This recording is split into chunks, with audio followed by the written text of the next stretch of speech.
Hello friends, welcome to this new episode. और अभी तक हमने पिछला ब्लैक बोर्ड पर जो लिखा था उसको साफ़ नहीं किया, तो इसको साफ़ कर देते हैं।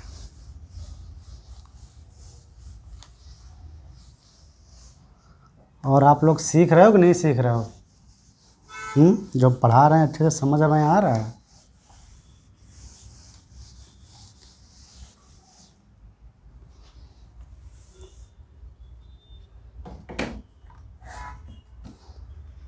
तो आज हम गामा डीके पर बात करेंगे। किस पे बात करेंगे?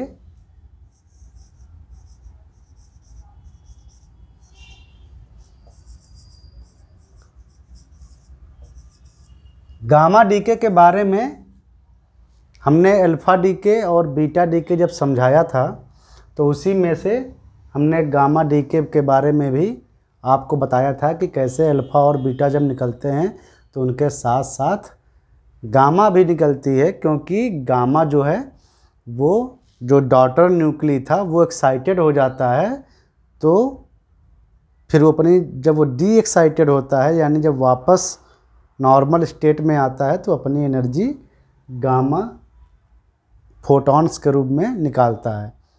ठीक है, तो बता चुके थे काफ़ी। चलो अच्छा, मतलब अलग से एक एपिसोड बना देता हूँ ताकि आपको थोड़ी आसानी और हो जाए। क्या होता है कि न्यूक्लियस में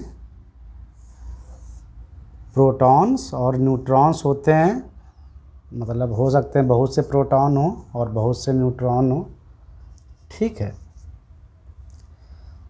तो जैसे जब एटम एक्साइट होता था, हमने एटम में ही न्यूक्लियस भी होता है, लेकिन हम थोड़ा पिछली पिक्चर की ओर जा रहे हैं। जब इलेक्ट्रॉन एक्साइटेड होते थे और वो हायर एनर्जी लेवल पर जाते थे, है ना, एटॉमिक फिजिक्स में, तो वहाँ पर क्या होता था, वहाँ पर भी इलेक्ट्रॉन पहले अपनी मिनिमम एनर्जी स्टेट में होते हैं, जिसको बोलते हैं मतलब ग्राउंड स्टेट कह सकते हो। तो ग्राउंड स्टेट फर्स्ट मतलब सबसे मिनिमम स्टेट जो होती थी, उसमें कोई इलेक्ट्रॉन होता था। फिर इलेक्ट्रॉन को अगर बाहर से कोई थर्मल एनर्जी मिलती है तो वो हायर एनर्जी लेवल्स की ओर बढ़ता था। समझ में आया? हायर एनर्जी लेवल्स की ओर बढ़ता था। ठीक है, यानी ये यहाँ से यहाँ पे जाता था, यहाँ पर भी जा सकता है और यहाँ पर भी जा सकता है, लेकिन हायर एनर्जी लेवल पर वो एक ही बार में जाएगा। जिसमें भी उसको जाना होगा वो एक ही बार में जाता था। तो जैसे वो मान लो E4 पर चला गया थोड़ी देर के लिए, मतलब एनर्जी लेवल 4 पर, ये ग्राउंड स्टेट होती थी, ये एक्साइटेड स्टेट्स हैं। ठीक है, तो इलेक्ट्रॉन जब जाता था तो और जब वापस आता था तो वो अपने मतलब मिनिमम एनर्जी लेवल पर या तो वो एक बार में भी जा सकता था या कई बार में जा सकता था, ऐसे 2 बार में, या यहाँ अगर हमने 3 एक्साइटेड स्टेट लिए हैं तो 3 बार में जा सकता है या एक ही बार में वापस आ सकता है। तो जब वो आता था ना, तो जितना एनर्जी डिफरेंस होता था, मान लो एक्साइटेड स्टेट ये E4 से E1 आने में जितना एनर्जी डिफरेंस होता है, उतनी एनर्जी का वो इलेक्ट्रॉन फोटॉन छोड़ता था। क्या छोड़ता था? फोटॉन्स। और उसकी एनर्जी मतलब एनर्जी डिफरेंस जो होता था वो Sc/λ से कैलकुलेट करते थे, उसकी वेवलेंथ फोटॉन की, या कह दो या फिर फ्रीक्वेंसी। तो ये हम जानते थे इलेक्ट्रॉन में। ठीक है, यहाँ पर आपको याद होगा जो इलेक्ट्रॉन्स जब एक्साइट होते हैं तो वो जो एनर्जी लेवल्स में आते हैं या जाते हैं, वो एनर्जी लेवल्स केवल इलेक्ट्रॉन वोल्ट के रेंज में होती थी। किस में होती थी? इलेक्ट्रॉन वोल्ट के रेंज में होती थी। सेम इलेक्ट्रॉन जैसा सिस्टम न्यूक्लियस में भी होता है। न्यूक्लियस में प्रोटॉन्स और न्यूट्रॉन्स होते हैं।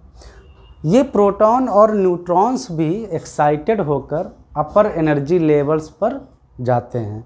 ये जो प्रोटॉन और न्यूट्रॉन्स हैं ये भी एक्साइटेड होकर अपर एक्साइटेड एनर्जी लेवल में जाते हैं। इनकी भी एनर्जी लेवल्स होती हैं सेम लाइक जैसे आपने इलेक्ट्रॉन्स का पढ़ा था ना, वैसे ही प्रोटॉन्स के भी होते हैं और न्यूट्रॉन्स के भी होते हैं।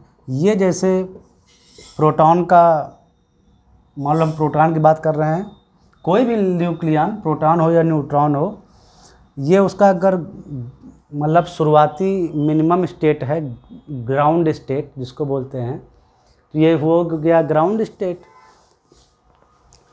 तो जैसे कोई डीके होता है ना, जैसे अल्फ़ा डीके हुआ या बीटा डीके हुआ, तो एनर्जी रिलीज होती है, आपने देख लिया ऊपर कि कैसे एनर्जी रिलीज होती है, क्यों, जैसे कि हमने पिछले एपिसोड में बताया, आपने देख लिया था। तो वो एनर्जी का कुछ पार्ट मिलता है डॉटर न्यूक्ली को जो बड़ा साइज में होता है, तो उसको वो जो एनर्जी जो मिलती है वो प्रोटॉन्स और न्यूट्रॉन्स को भी मिलती है। कुछ एनर्जी काइनेटिक एनर्जी में खर्च हो जाती है, बाकी प्रोटॉन और न्यूट्रॉन जो अंदर हैं उनको एज ए थर्मल एनर्जी मिलती है, एज ए थर्मल एनर्जी मिलती है, जिससे प्रोटॉन और न्यूट्रॉन्स भी एक्साइटेड हो जाते हैं और वो भी अपनी हायर एनर्जी लेवल्स की ओर बढ़ जाते हैं। जैसे मान लो शुरुआत में प्रोटॉन कोई है वो ग्राउंड स्टेट पर है, यानी अपनी मिनिमम एनर्जी लेवल पर है, उसको एनर्जी मिली डीके हीट, तो वो एक्साइट हो गया और जितनी एनर्जी उसको मिलेगी उस हिसाब से वो अपनी एनर्जी स्टेट्स की ओर बढ़ेगा, एक्साइटेड एनर्जी स्टेट की ओर। थोड़ी मिली तो फर्स्ट स्टेट में जाएगा केवल, मतलब ग्राउंड से केवल फर्स्ट एक्साइटेड एनर्जी में। अगर और ज़्यादा एनर्जी मिली तो वो सेकेंड एक्साइटेड एनर्जी में लेवल पर जा सकता है, और एनर्जी ज़्यादा मिली तो वो फाइनल थर्ड एक्साइटेड स्टेट में जा सकता है। और भी एक्साइटेड स्टेट्स होते हैं तो वहाँ भी वो प्रोटॉन ट्रेवल कर सकता है। हम केवल यहाँ पर ऐसे ही 3 एक्साइटेड स्टेट ले लिए हैं। ये तो नेचुरल मिनिमम एनर्जी लेवल यानी ग्राउंड स्टेट लेवल, ये फर्स्ट एक्साइटेड, ये सेकेंड एक्साइटेड, ये थर्ड एक्साइटेड स्टेट। ऐसे ही बहुत सी एक्साइटेड स्टेट्स हैं और प्रोटॉन हो या न्यूट्रॉन हो एनर्जी लेकर एक्साइट होकर हायर एनर्जी लेवल पर चले जाते हैं, लेकिन ओनली इन 10 पावर -34 सेकेंड। यहाँ पर इलेक्ट्रॉन्स में कितना टाइम लेता था डी एक्साइट होने में? लगभग -6 to 10 पावर -8 सेकेंड, लेकिन वहाँ बहुत कम समय लेता है डी एक्साइट होने में। प्रोटॉन डी और न्यूट्रॉन तुरंत डी एक्साइटेड होते हैं। क्यों? क्योंकि न्यूक्लियस में बहुत पावर होती है, न्यूक्लियर फोर्स बहुत स्ट्रांग होते हैं और उनको खींच लेते हैं तुरंत। एक्साइटेड हुए नहीं कि वो उसने खींचा अपने ग्राउंड लेवल पर, तो इनके पास एक्साइटेशन टाइम बहुत कम होता है प्रोटॉन और न्यूट्रॉन के पास। ठीक है, हम यहाँ पर आए, मान लो हमारा प्रोटॉन ये एक्साइट होकर यहाँ पर चला गया, तो वो मान लो यहाँ इस लेवल पर आ गया, तो जब वो इतने सेकंड बाद जब डी एक्साइट होगा तो हो सकता है वो पहली ही बार में वो आ जाए अपने ग्राउंड लेवल पर। तो इतनी एनर्जी डिफरेंस यानी E4 - E3 एनर्जी के इक्वल वो फोटॉन निकालेगा। फोटॉन एक सिंगल फोटॉन जो कि होगा गामा, और उसकी फ्रीक्वेंसी गामा जो निकलेगा फोटॉन या उसकी वेवलेंथ इससे निकाल लेते हैं, जानते हो।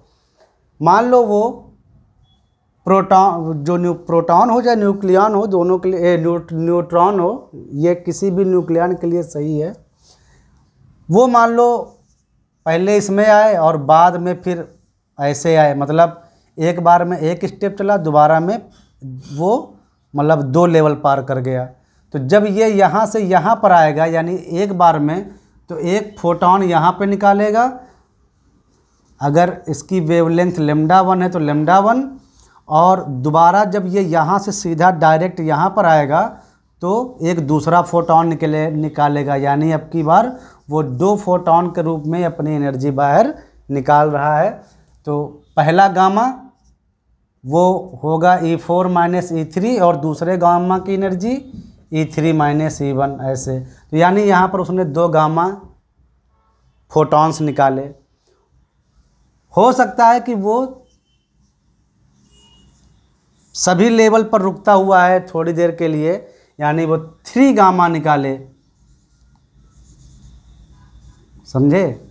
और इसकी अगर वेवलेंथ है hc लैम्डा 3, इसकी वेवलेंथ है लैम्डा 4, इसकी है लैम्डा 5, मतलब वो 3 निकाल रहा है गामा रे। तो ये जो होगा वो इन दोनों एनर्जी गैप के इक्वल होगा, E4 माइनस E3। इस वाले गामा फोटॉन होगा उसका एनर्जी E3 माइनस E2 और इसकी एनर्जी E2 माइनस E1, मतलब 3 गामा रेज निकाल देगा, 3 गामा फोटॉन्स। तो समझ में आ रहा है कि जो पहली बार में जो सिंगल जो हुआ था ये वाला, इसकी एनर्जी सबसे हाई होगी गामा फोटॉन की, क्योंकि वो सारी एनर्जी जो न्यूक्लियन है वो डी एक्साइट होकर एक बार में निकाल देता है। तो ये एनर्जी की अमाउंट बहुत ज़्यादा है, यानी इस गामा रे जो एक बार में जो निकली है मोनो गामा रे, इसकी एनर्जी बहुत ज़्यादा होगी। और जिस गामा की एनर्जी ज़्यादा होती है उसकी वेव लेंथ उतनी ही कम होती है, या कह लो उसकी फ्रीक्वेंसी उतनी हाई होती है। बस थोड़ा गौर करने की बात यह है कि जहाँ पर ये इलेक्ट्रॉन जब ट्रांजिशन करते थे तो यहाँ पर एनर्जी लेवल जो होता था एक्साइटमेंट का वो केवल इलेक्ट्रॉन वोल्ट्स में होता था। यहाँ पर जब प्रोटॉन और न्यूट्रॉन जो न्यूक्लियस में है वो जब एक्साइट होकर जब अपने एक्साइटेड स्टेट में जाते हैं तो यहाँ पर जो रेंज होती है एनर्जी की वो मिलियन इलेक्ट्रॉन वोल्ट में होती है। यानी यहाँ से गामा रेज निकलती हैं और यहाँ से तो विजिबल स्पेक्ट्रम भी मिलता है हमको। आप बामर सीरीज और पास्टन सीरीज पढ़े हैं ना सब, तो यहाँ से हमको विजिबल स्पेक्ट्रम मिलता है। यानी ये बहुत कम एनर्जी वाले स्पेक्ट्रम निकलते हैं, फोटॉन्स निकलते हैं, जबकि यहाँ पर जो एनर्जी लेवल होता है न्यूक्लियस में वो मिलियन इलेक्ट्रॉन वोल्ट में आता है। बहुत हाई एनर्जी एक्साइटमेंट और डी एक्साइटमेंट होता है प्रोटॉन्स और न्यूट्रॉन्स का। तो यहाँ से जो फोटॉन निकलेंगे वो बहुत हाई एनर्जी के होते हैं और उनको नाम दिया जाता है गामा फोटॉन्स। क्या नाम दिया जाता है? Gamma photons. गामा फोटॉन्स और इलेक्ट्रोमैग्नेटिक वेव भी उनको बोल सकते हो। And they are of very high energy, they have very low wavelength and very high frequency, they have the more energy than X-rays. ठीक है, ये बहुत हार्ड होती हैं। गामा रेज के पास एनर्जी इतनी होती है या गामा फोटॉन के पास कि वो लगभग 30 सेंटीमीटर का अगर मोटा लोहे का दीवार हो ना तो उसको चीर के निकल जाएगी गामा रे। ठीक है, तो ये था गामा डीके कि कैसे गामा रे पैदा होती है और उसका एनर्जी डिटर्मिनेशन कैसे करते हैं। ठीक है, गामा रे और नॉर्मल जो इलेक्ट्रॉनिक जो रे जो निकलती हैं या इलेक्ट्रॉनिक लाइट, गामा लाइट या गामा फोटॉन और इलेक्ट्रॉनिक फोटॉन में एनर्जी डिफरेंस होने के कारण बहुत बड़ा फर्क आ जाता है। सो वाई गामा रेज बहुत स्ट्रॉन्ग है। ठीक है, बहुत पावरफुल है। ये बॉडी में जो डीएनए होते हैं ना, डीएनए उनको भी तोड़ सकता है। यानी हमारा पूरा बायोलॉजिकल सिस्टम या हमारी आइडेंटिटी भी ख़राब कर सकता है। बहुत स्ट्रॉन्ग है। ठीक है, चलो मिलते हैं नेक्स्ट एपिसोड में और बात करेंगे न्यू टॉपिक पर। तब तक के लिए बाय बाय।